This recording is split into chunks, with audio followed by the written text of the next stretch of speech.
देखिए, जिस समय ऑपरेशन सिंदूर ख़त्म हुआ, ये सीज़ फायर हुआ, उसके बाद पाकिस्तान के जो प्राइम मिनिस्टर हैं उन्होंने स्पीच दी थी। उन्होंने सबका शुक्रिया अदा किया। उन्होंने पापा ट्रम्प का, चाचा चीन का, मामा टर्की का, सबको बहुत बहुत शुक्रिया कहा।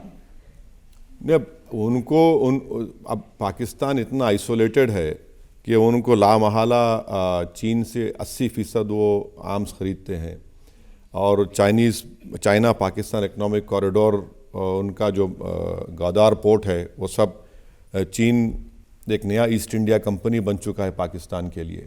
मगर चीन में जो जिनजियांग का इलाका है जहाँ पर आज भी मुसलमानों पर बड़ा जुल्म हो रहा है, पाकिस्तान का कोई प्राइम मिनिस्टर पिछले 7-8 साल में एक लफ्ज़ नहीं बोलता उसके बारे में। क्यों नहीं बोलते भाई? आप जब आप इस्लाम का नाम लेते हैं तो उस प्रोविंस में जो हमारे लेह लद्दाख से लगा हुआ इलाका है, वहाँ पर ईस्ट तुर्कमेनिस्तान जो उसको बोलते हैं, वहाँ पर कोई बोलता ही नहीं उस बात को। इसलिए नहीं बोलते क्योंकि इनको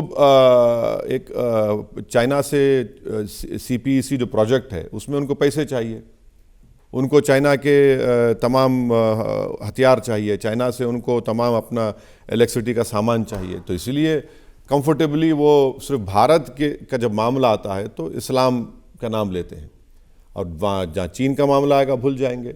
अच्छा, टर्की की बात, टर्की ने खुद जो कर्डिश टेररिस्ट ग्रुप्स थे, अब तो उन्होंने उनसे बातचीत कर ली, ख़त्म कर लिया, मगर वो बॉम्ब करते थे, अपने ही देश में बॉम्ब करते थे उनको। आप बताइए, अपने देश में आप एयरफोर्स से उन ग्रुप्स पर बॉम्ब करते थे, फिर आपने सीरिया में उन ग्रुप्स पर बॉम्ब किया। तो ये एक अजीब एक कोलिशन बना हुआ है। मगर ये लोग ये नहीं समझ रहे हैं कि आप जिस पाकिस्तान को आप लोग सपोर्ट करने जा रहे हैं, वो पाकिस्तान टेररिज्म को कभी नहीं छोड़ेगा। उनका डीप स्टेट आर्मी हमेशा टेररिज्म को प्रमोट करता रहेगा, अमेरिका को बेवकूफ़ बनाते रहे, अमेरिका से सब चीज़ हासिल किए, और कई लोगों को पकड़ कर हवाले भी किए, गुआंटानामो बे पहुंचा दिए पैसे लेकर। मगर पाकिस्तान इन चीज़ों को बदलने वाला नहीं।